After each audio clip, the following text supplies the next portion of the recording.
Hello everyone.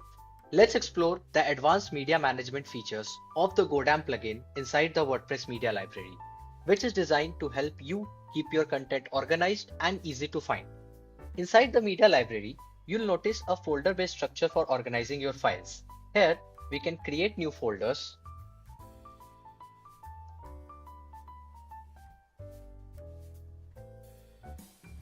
rename them,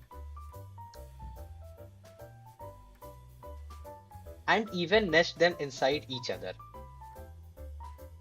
Files can also be dragged and dropped into the folders wherever they are required. Right-clicking on any folder gives us even more control.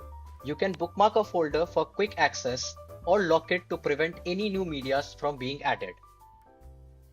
The GoDAM plugin also extends the default date range filter.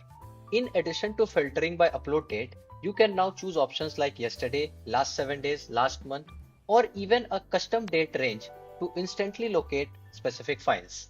With these tools, keeping your media library neat and manageable is simple and efficient. Thank you for watching and happy organizing with GoDAM.